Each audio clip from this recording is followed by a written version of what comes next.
Hey, welcome everyone. We are here for our seventh session of Thrive Court series on mental health, developed and presented by Community Alliance. Today's topic is building healthy supports. Today's session has been approved for 1 hour of CLE credit, and there will be a link in the chat towards the end of the CLE for a certificate that you can download for your records. A recording of this session, along with the other 6 sessions, can be found on Court Improvement Project's YouTube channel as well. Today's presenters are Stacy Ring and Jeff Weeble with Community Alliance. Stacy is a licensed independent mental health practitioner and the manager of the Behavioral Health Education and Training Department at Community Alliance, and Jeff is a licensed independent mental health practitioner and licensed clinical social worker. He is the clinical director of Community Alliance. So let's dig into our topic. Thanks everyone for joining, and thank you, Jeff and Stacy. Any better? Yes, that's one slide on mine anyway. It looks great for Okay. mine. Okay, perfect. All right. Good. Sorry about that, everyone. Okay, so today we're going to talk about the support systems for the people that we see, not only that we see here at Community Alliance, but especially the people that you might be seeing in court. So we're going to talk really about several things, but what I hope that you leave with is understanding how helping someone with living with mental health challenges to build healthy supports in their lives is very important, not only by connecting them to others in their own network of support and resources, but also how this can improve outcomes for not only the individual that you're working with, but also for the people who are around them. So maybe they're other family members or household members. And then also to have an understanding of what types of support groups and resources are out there that you could potentially connect people with who are coming to you in your courtrooms or possibly even in your own lives. Okay, next slide, please.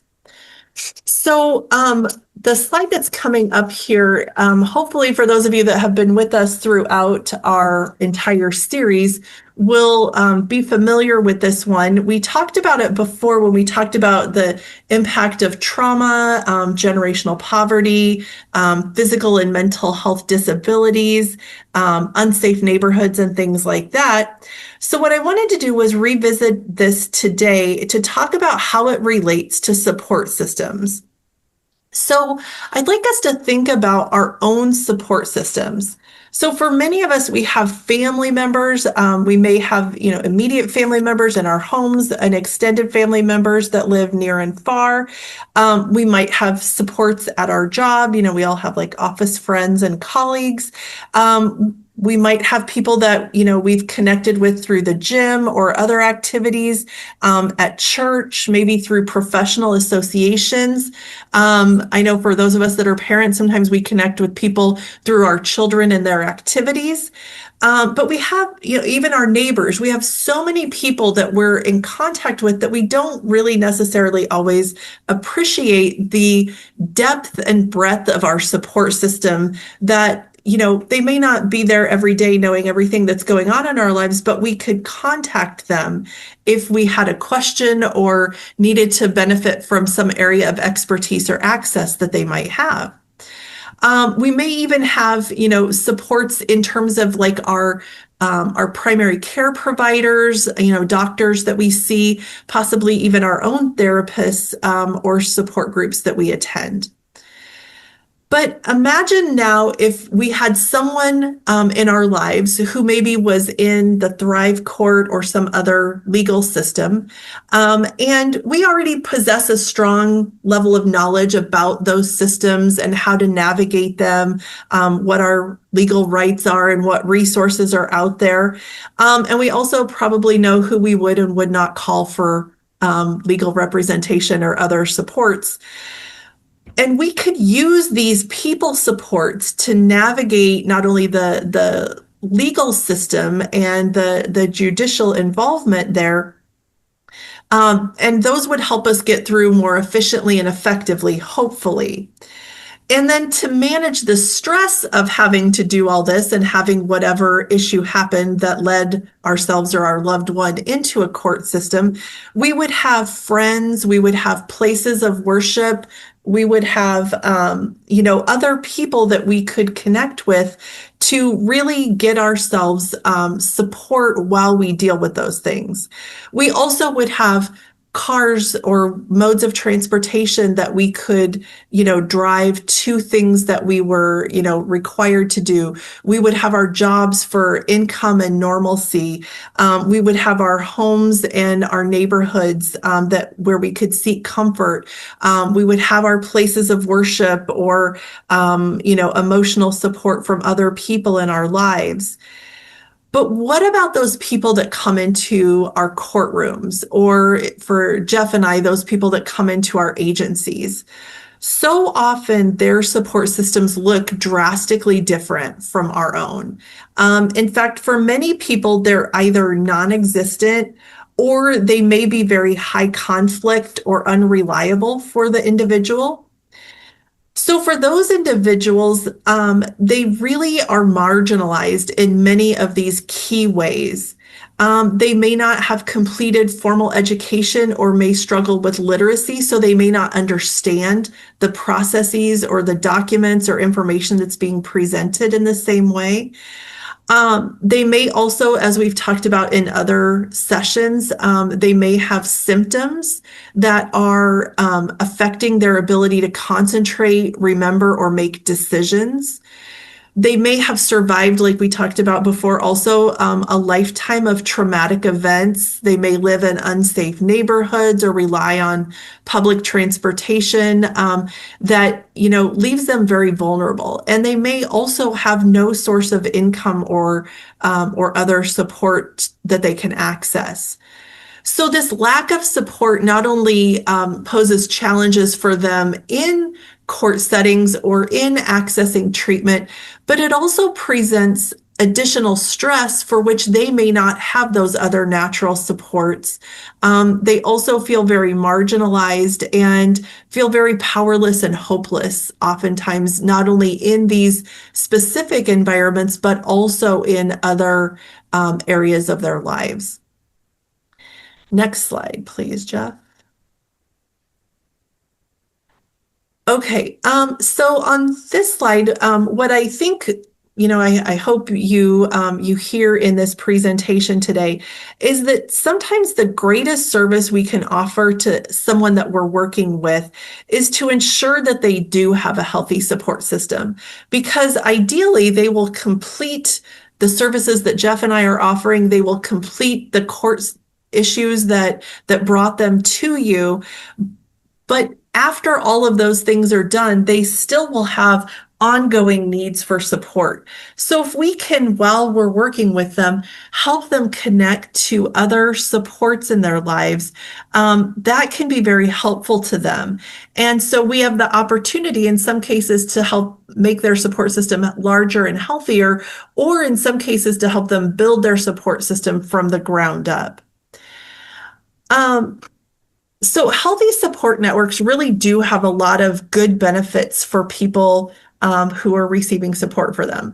So like the slide shows here, it helps them to improve their motivation for change and to help sustain that motivation when they're under increased stress, or when maybe they're not seeing the progress that they hope or need to see to feel like they're continually motivated internally. Also, it can help the person learn, practice, and maintain just basic healthy habits that can help them in their lives. So, an example of this would be like people who work within the AA system. They oftentimes are encouraged to get a sponsor, and that sponsor can help them to identify what are new behaviors, new activities, new people in their lives, the people, places, and things that can help them to be healthier and function better. Also, the support person can help them to remember the why. that they're doing all this work in the first place. Because it can, over time feel very overwhelming. It can feel like there's not a lot of progress, or it's just one more hurdle or one more obstacle all the time. So having that support system can remind them of why it's important to keep making these good choices or following through with the plan or the requirements of the court, so that they can get closer to where they want to be in their lives. Because sometimes over time that can be kind of cloudy for people, especially if it's a choice between what's happening today and the immediate crisis and a longer term goal, like in 6 months, you'll be done with this court system. So when people have absent or unhealthy or poor support systems, that can cause a person to feel even more isolated and lonely or alone, which also increases feelings of depression. It can put them at risk for relapse with alcohol or substances because it feels very depressing and hopeless.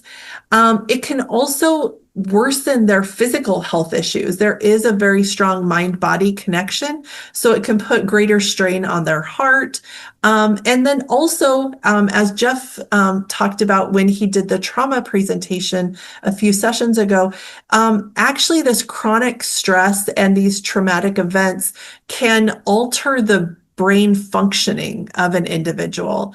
So, we want to make sure that we're aware of that, by not having supports or having inadequate supports, that can actually make the person function poorer, even in their cognitive skills. Next slide, please, Jeff.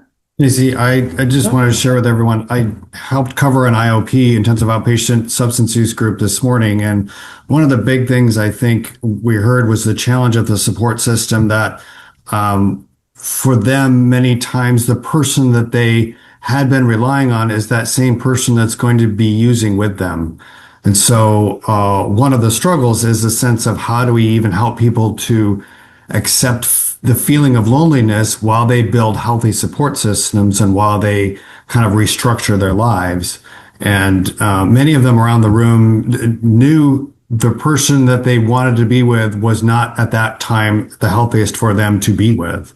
And so I think, as we'll talk about more in the next few slides, the challenge becomes then how do we help people to recognize that and then to put the people in their lives that will help them to maintain their recovery and also improve other, literally health conditions that we've seen the research between loneliness and poor longevity for life. So. Absolutely. Great point, Jeff. And, and I think also for, a lot of people, especially now because it's the holidays and there's, there's a lot of gatherings for sure. And there's a lot of pressure to connect with other people. And so for somebody who has an unhealthy, support system or a negative support system, and they haven't yet built those positive support systems, there can be that drawback into those unhealthy, or, in some cases like triggering environments, triggering to use, triggering to go back to old behaviors. And it's understandable that I'd rather spend Thanksgiving with somebody than all alone, but for some people, it really is too much for them to go into that environment. So how can they be okay alone, or where could they go to get healthy supports on a holiday? And, helping them to try to access and understand some of those options, that it doesn't have to be this awful place or all alone. Sometimes there are some places in the middle. And so for example, in the town where I live, they do a community Thanksgiving event, and we volunteered there. And one of the people who came said that she had lost her husband over the summer and doesn't have any family here. So she was happy to see this because it meant she didn't spend the day alone. And, and so many people that, come to our agency or come to probably your courtrooms may be in a similar situation where, the option is, all alone or in unhealthy places. But if we can help them find that option C, that can be really helpful to them as well. Stacey, I know I'm a little off script here, but actually, 2 of the 6 people in our group this morning talked about using alcohol on Thanksgiving because of who they were with. I'm not saying that that was a wise choice on their part, but I think a lot of our conversations here at Community Alliance are about how do we help people to build new holiday traditions, new activities, new routines, new kind of not blood family, but new kind of people they can call family. And just sending that commercial to people that it is possible to start a new routine and find new people. It's just slow and it's uncomfortable. I don't know the last time you all went into a new place, but you have to push through a lot of feeling awkward for a while until you really get to know people well enough to feel connected. And so I think, Stacey, you talk about Thanksgiving. This morning was a perfect example. 2 out of the 6 said, no, I struggled and chose people over my recovery. And so how do we help people find ways to choose recovery and family at the same time? Mm-hmm. Absolutely. This slide here depicts some data about caregiver stress. As you can see on the slide, it says that 23% of family caregivers report that they have good mental health. So that's less than 1 in 4. 47% of family caregivers have expressed or have experienced increased anxiety, depression, or other mental health issues in the last year. And 40% of family caregivers say that those family caregiving responsibilities negatively impact their stress levels. So this probably isn't super surprising to anyone, but there was a more specific study that was done in 2009, and it studied specifically mothers of children who had severe behavioral issues related to autism. And in that study, what they showed is that those mothers or parents displayed this very similar stress responses to combat veterans. So it kind of goes back to what Jeff talked about in the trauma experience and how that affects the individual. But there was a quote by the researcher that I thought was really interesting. The researcher is Marcia Malik-Seltzer, and she said, "This is the physiological residue of daily stress." And she went on to say the mothers of children with high levels of behavior problems have the most pronounced physiological profile of chronic stress, but the long-term effect of their physical health is not known. So this constant chronic stress that these families, particularly caregivers, are under affects their health and their ability to function. It probably very much affects the person that they're caring for too. And in the case of a courtroom, it would affect their ability to participate effectively, and it would add one more stressor to them. And I thought it was interesting, back in 2009, they said, we don't know the long-term effect on their physical health, but I think we do. Because as Jeff mentioned, they not only have shorter lifespan typically, but they also, from this chronic stress, typically develop things like diabetes, heart disease, high cholesterol, hypertension much earlier, and then they get the complications from those. So they have vision issues or circulation issues and things like that. And so they have much poorer physical outcomes. But if we can identify this stress that they're under, and again, help them build healthier supports, we can help. We're not going to eliminate the stress, but we're going to help give them resources to manage that chronic stress in healthier ways. It's not necessarily somebody that's going to take the problem away, but that's going to be there for them. And we'll talk a little bit about how those things can be helpful in another slide. Jeff, did you have something you wanted to add there? Nope. Okay. So on to the next slide. So let's look at what a healthy support system can do for really anyone, but especially for someone under these high chronic levels of stress. So there's many things, obviously, that our support systems do for us. But first of all, healthy supports provide validation for us. They provide some level of compassion for what we're going through, empathy, and really just positive regard to us in those times where we're under acute stress, as well as just regular everyday happenings in our lives. So sometimes it's the good stress, sometimes it's the bad stress, but they're there to either, celebrate with us, commiserate with us, offer, a helping hand or something, but they provide that kind of touch point for us. Also, these supports can provide assistance in evaluating the situations that we're in, exploring alternatives and options, and then evaluating next steps and making decisions and action plans. So that's that advice and brainstorming.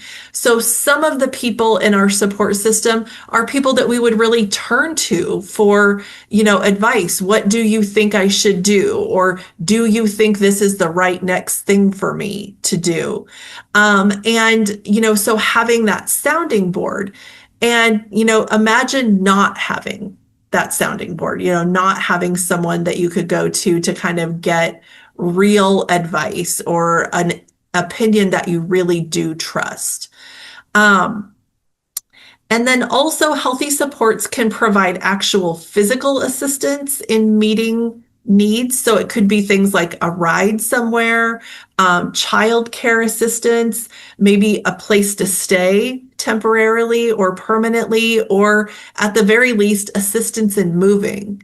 Some of our clients over the years, have had, well, a lot of them have had to move, and, imagining, not having someone that, that has a truck or that would be physically willing or able to come over and help, to, hold the other end of the couch, to move it downstairs or things like that.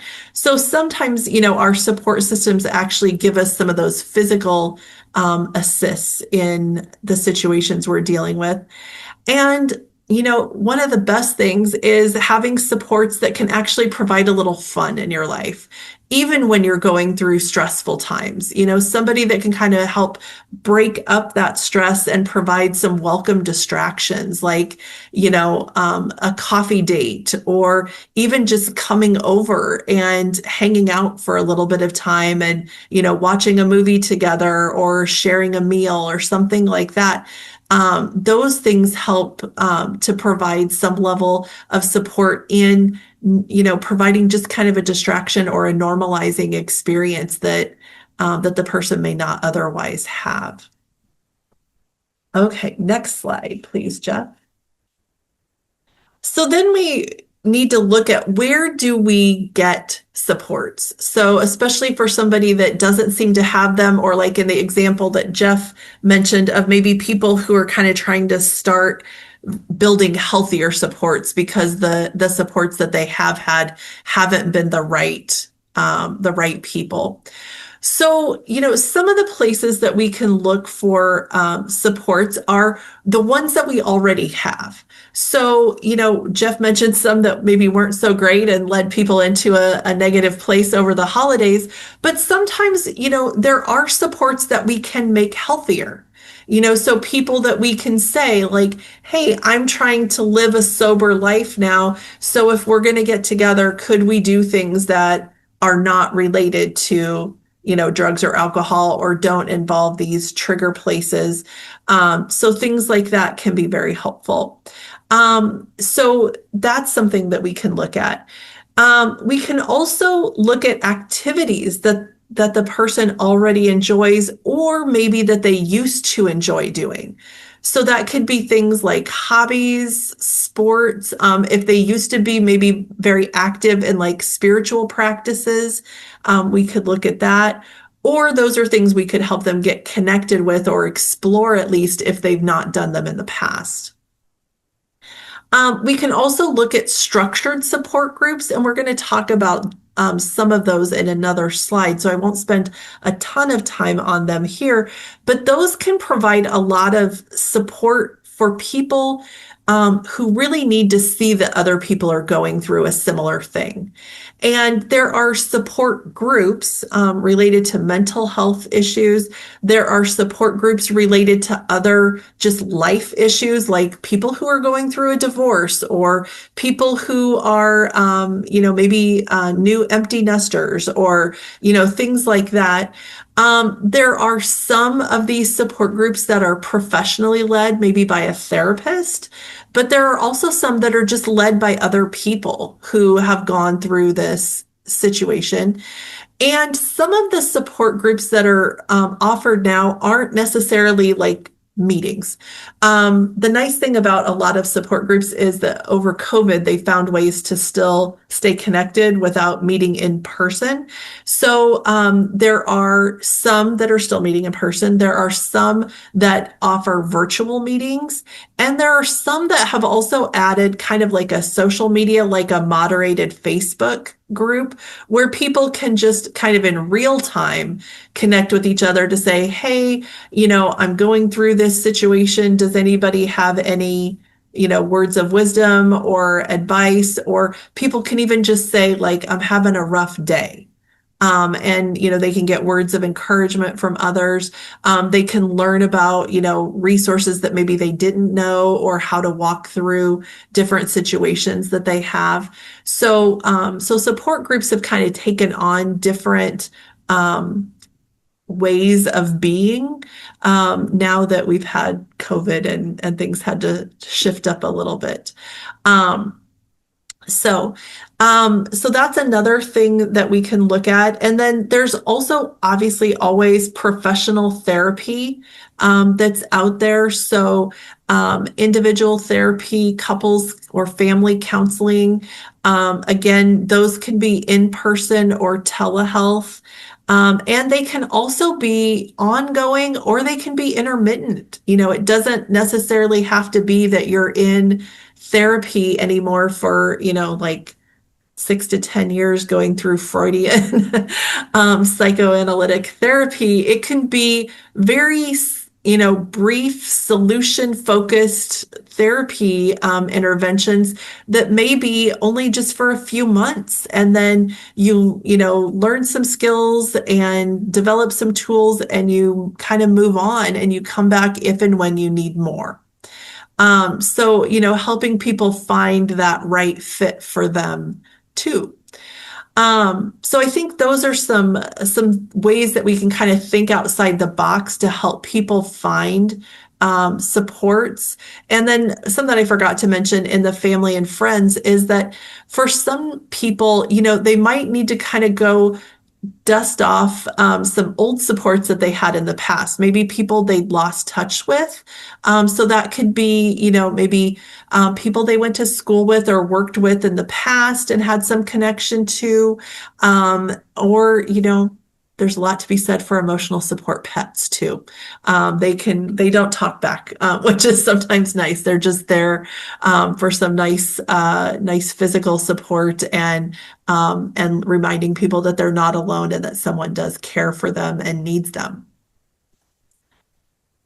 Jeff? Those are great. Stacey, another thing we talk a lot about is especially with the support groups and the therapy, the other advantage of that context for people is that there's some moderation. Many of the people we've worked with have not had always the best model for who can be a healthy friend, who can be a healthy connection. And so even this morning, I asked, how do you know that this person would be healthy for you? And really the main response from everyone was, well, I just feel it. I just kind of know. And to be honest, I guess we start there, but there are a lot of clues and things we want to look for in who is healthy versus who is not, and about trust. And so being in an organized support group or in therapy, at least short term, can help people to learn the skills that there's no other way they could have had them. I mean, many people, generational challenges or generations of families that have struggled, the skill just wasn't there. And so how do we help people to identify healthy supports and what that means in their lives? Absolutely. Thank you. Next slide here. So in terms of helping human beings to have healthier supports. This is a great way for us to do good for other people by helping them, the people that come into your courtrooms, or in Jeff and I's case, the people walking into our agency. This is, a way to help people make their lives better. And also, selfishly, for all of us, it also has a stronger likelihood of making our jobs easier, because the better the support system around the person, the more likely they are to not do things that are going to push them back. Like Jeff said, a couple people relapsed over the holidays. So if they have better supports, they're less likely to relapse, which makes it better that they're going to probably finish his program, or like in the case of a court system, they're going to comply with orders. They're also going to look at ways that they can build skills that will make it likely that they don't come back to you either. Also, research has shown that peer support interventions, not only just in community settings, but also in justice settings, resulted in people being more calm and focused in their court activities, also improve their ability to self-advocate and speak up for themselves in those settings, as well as being able to explore ways that they could connect with resources. So we can give them a whole list of resources, but having a peer who may have accessed those, or at least heard of those, or helped someone else access them, they then can feel more confident that that resource might actually be beneficial to them. They also would know which resources were and weren't necessarily likely to be helpful to them as well. And also, they're better able to follow through with recommendations or court orders, because they really, have that support to help them when they're feeling hopeless or overwhelmed, or stressed out by, just what's been going on, or new stressors that are added. So, peer support in particular can be a really healthy component too. In fact, I have clients, and Jeff, you've probably had this too in our programs, who say, well, what you guys do is nice or great or helpful, but also what I hear or learn from other people who have walked this journey is perhaps even more helpful, because they let me know what helped them, or how it helped them, or they can relate to the feelings or experiences that I'm going through and how that's affecting me. And also they provide me hope that I can get to the other side of this, and that better things are waiting there for me. So having that peer navigator or peer support model can really be helpful in helping that person to develop that support system too, because better than Jeff and I do, but none of us have infinite amount of time to dedicate to doing these things and helping connect people with these resources. We can give them information, but we can't necessarily take them there or walk them through these processes. So having a peer navigator in that role can really be very helpful. Okay, Jeff, next slide, please. So I mentioned that we would be talking about support groups and resources. So there are many mental health support groups. So on this slide, the ones that are listed at the top, not the ones in green, are actual ongoing support groups. So people can kind of join whenever they would like to. They can drop in or out. They are not required to come every week. There are no formal fees for them to be involved. So they just kind of use it as they need it. Some of these are in person. All of the ones that I've listed there actually have in-person meetings here in the Omaha area, but they also have virtual meetings that are available too, not only connecting virtually with local meetings, but also the opportunity in some cases to connect with people even around the world in virtual meetings, which is helpful because sometimes people are night owls and there may not be a support group meeting at 2 in the morning, but for sure there is over in Japan or something like that. And so they can connect with people over there. Those are just kind of, informal meetings that do have a facilitator. So they have a trained facilitator to make sure that, people are staying respectful of each other and that everybody's getting a chance to speak if they want to speak or those kinds of things. But they're really kind of more open to just literal support of each other. The NAMI group, the National Alliance on Mental Illness, they serve people really with any type of mental health diagnosis or challenge. And they were originally started as a support for family members, but then they added individuals who are living with mental health issues. So they have organizational meetings where it's more about advocacy issues that relate to everybody involved in mental health. And then they also have support groups that are, they have the family support groups, and then they have connection support groups. And connections are the groups for people who have their own diagnosed mental health condition. So the only requirement really to go to a connections group is that you have to be willing and able to identify as somebody who has a personal mental health challenge, rather than it's not like other groups where you can go just to learn about it. You have to actually be somebody who's living with mental health issues. Some of the family groups actually have even gotten more specific. So there is, I know here in Omaha, a support group for family members that are parenting school-aged children who have mental health issues. So, some of the groups have, kind of specialized in that way. The Depression and Bipolar Support Alliance group, some people call that the DBSA.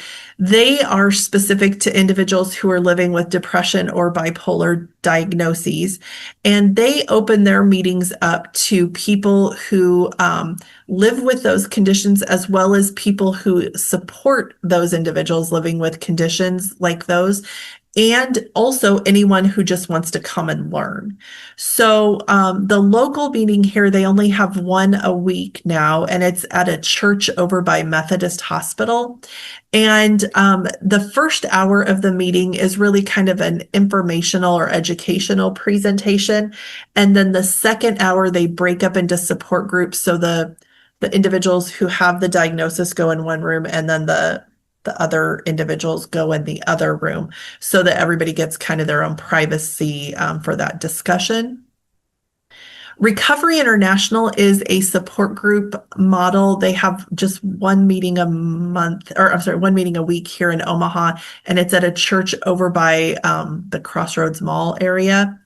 And they have a model that's really not specific to any diagnosis, but rather that helps people identify some of those distorted thinking patterns that they might have, like catastrophizing or filtering out just the bad information and not counting the good, or like fortune telling, like I know things are never going to get any better, and those kinds of things, and helping them to identify them and then learn how to correct them. So that's what that support group is about. And then the Fresh Hope groups are for individuals who are either living with or supporting someone with mental health issues, or people who want to learn more. The thing about Fresh Hope, there's a lot of those support groups around here and a lot of them around the country. The thing that's unique to them is they're not specific to a diagnosis, but they are Christian-based. So they're not for people who aren't comfortable with a Christian tradition. But the reason that there are so many of those groups around is because a lot of churches have found them as a way to offer essentially a ministry to individuals in their congregation who were experiencing mental health challenges or who were caregivers for people who were experiencing them. And then the last three things that I list there on the slide are formal classes that people can take. So they're all of those are curriculums that are developed by NAMI, the National Alliance on Mental Illness. The classes are free to participants. They are typically 8 weeks long, and obviously they learn a lot of information, but they also have the benefit of the support group too, because they will be in a class with other people experiencing similar things. So they have that ability to kind of get support while they're getting education and building their skills. So the first class is Family to Family, which is for caregivers or supporters of individuals living with mental health issues. The peer-to-peer class is for individuals who are experiencing their own mental health challenges to learn from other people experiencing those as well. And the last class is called Homefront, which is essentially the family to family class, but tailored to the needs of military and veteran families. So all of those classes are offered here. They go over information about what diagnoses are and aren't, so they dispel some myths and stigmas. They talk about what treatments are available. They talk about goal setting in recovery. For the family classes, they also talk about building empathy and compassion. So understanding what their loved one is experiencing and how to live or how to create healthier relationships with them. And then the peer class does the opposite. What is your family experiencing and how do you develop healthier supports and relationships with them? And then they really build on healthier communication skills, healthier problem solving skills, and healthier, I guess, overall collaboration on like future goals and where we see ourselves as a family system or in our relationships with each other. It's kind of interesting on my Facebook news feed. Somehow I got on the NAMI feed and I keep getting these little ads for things about the family to family class. And it's testimonials basically about how these classes really helped families to learn how to build an understanding of what their loved one was experiencing and how to have healthier relationships. Some of them share, how much better their loved one's life is and how much better their family is now. It's interesting because it's called Family to Family because the people who present the groups and the material are themselves graduates of the class. So people who have their own loved one living with mental health issues. I was in a training class once and they were asking people why they were becoming facilitators. And I was interested in the fact that a lot of the individuals who were in the class were dads of people who were living with mental health issues. And several of them said that the reason that they were there was because this class had saved their family, because they really felt like their family was falling apart from the stress of the mental health situation that was going on, and that this brought them back together by giving them tools and giving them respect for their loved one and what they were going through. And some of those testimonials that I've been reading kind of echo those similar thoughts of family members who said, I didn't realize how hard this was for my loved one. I only realized how hard it was for us, or for me. And so giving that sense of empathy for what the other side of this equation is, and then helping to build those healthier ways of communicating. Because, when we're in those times of stress, we kind of devolve, I guess I would say, to more authoritative, directive approaches. And that isn't always helpful to people who are struggling with stress and physical or mental illness, to put more expectations or demands on them. And so these classes can be very helpful in that, as well as providing a support system for those individuals while they're in the class as well. Any questions about those support services or support groups?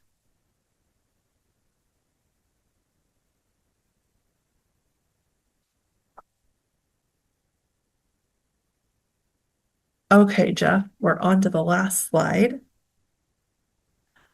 Okay, so in terms of building supports, this slide has some good tips on how to do that. I got this from an American Psychiatric Association site that I put the link at the bottom for. So the first one they say is cast a wide net. Like, you don't want to put all your eggs in one basket, right? So you don't want just one person that's the only support. You don't want just one group, because what happens if something happens to that support or it's not available when the person needs it? So having multiple options for them. Also being proactive, because when you need support is not the time to develop support. So you want to make sure that it's there in advance. One of the supports that we have here at Community Alliance, which is available to anyone, any adult, I should say, in the greater Omaha area, is a program here called Safe Harbor. So people can call 24 hours a day. They can come in as a guest to meet with staff 24 hours a day. And if they're in crisis, the staff can even come to them in a mobile response situation to help them stabilize, or if they are in a crisis that requires a hospitalization, to help them get there and get through that process. So I know a lot of therapists who will work with clients on developing a safety plan when they're not in crisis, and they include Safe Harbor as one potential resource, because if your best friend or your pastor or your sponsor isn't available, Safe Harbor always will be there. So, having plans A, B, C, and D, or maybe all the way through the alphabet, but having that before you need it is important. And then also taking advantage of technology. So for a lot of our clients, they may be somewhat isolated because of transportation issues or financial constraints, as far as like, I have a car, but I don't have gas money kind of thing. Or because we're here in the Midwest, sometimes they're homebound because of weather. And so technology can give us some good options, because some of those support groups are virtual, or there are Facebook support groups where people can chat in real time. They can also Google search or, look up resources, look at reviews of resources, like, do people like it or not? Is it worth my time kind of thing? And then also looking at ways to connect based on things that are right with the person, their interests, their hobbies, their passions, and helping them find ways to do that. There's a website that, quite honestly, I was a little reluctant to go into because it sounded a little weird. The website is meetup.com.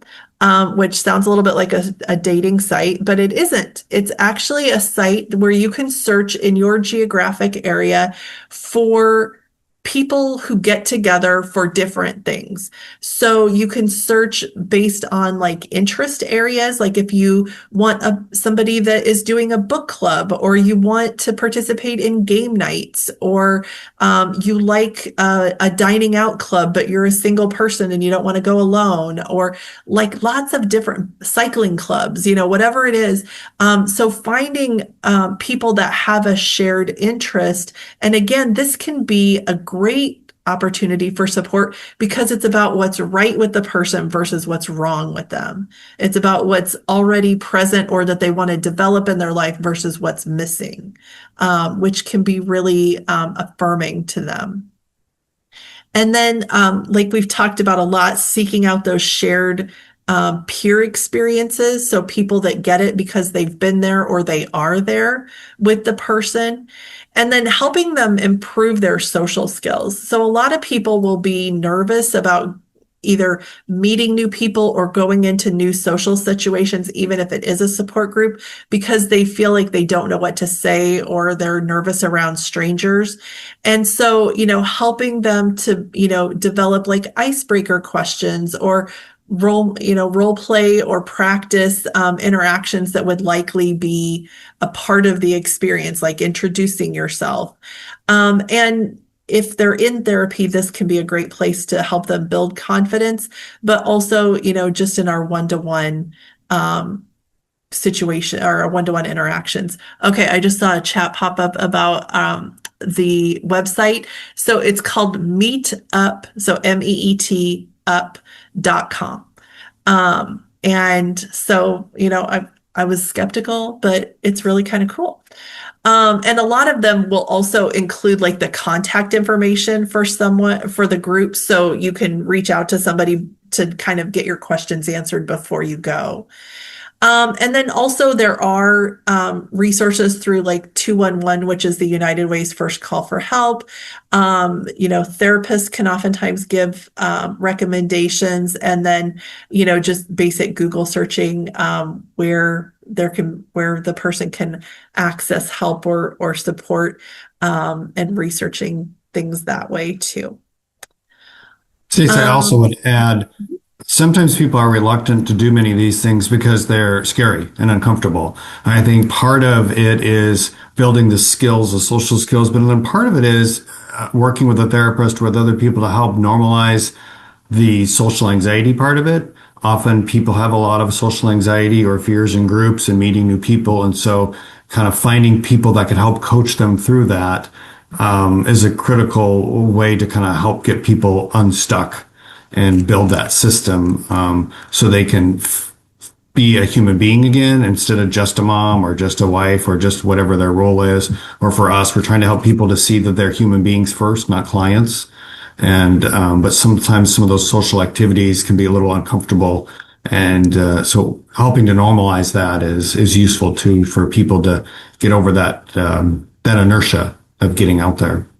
Mm-hmm. Absolutely. And, I think one of the things I used to do when I was doing more direct client services, and this could be like if you do have a peer component to your court system, is helping to get the person there the first time. So when I was working in direct services, I would take a group of people to like a support group meeting together. And so they could all go in, as like 3 or 4 of them together who all had some level of familiarity with each other, at least facial recognition kind of thing. And so then it felt a little less scary to go in. And then also, just like people who go to AA meetings, if they can get there the first time and they can connect with people, not only may they feel more comfortable the second time walking in, but if there are barriers like transportation or motivation to go back, sometimes they can make connections for people to check on them and kind of encourage them to come back or give them a ride. They might meet somebody that's coming from the same part of town, and those kind of things can be helpful as well. Oops.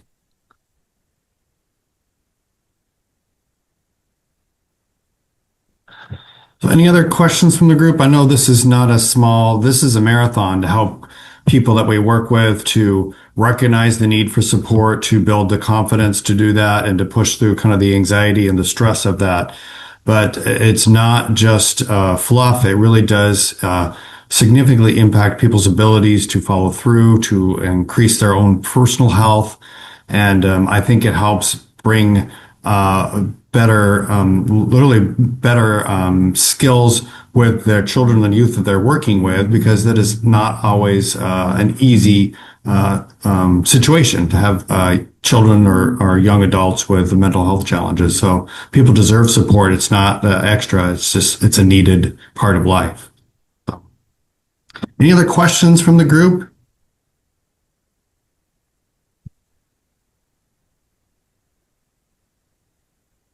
Great. Thank you all so much. Right. Thank you. Thanks for the presentation. Can't believe we're down to the last session next week, next Wednesday, December 10th.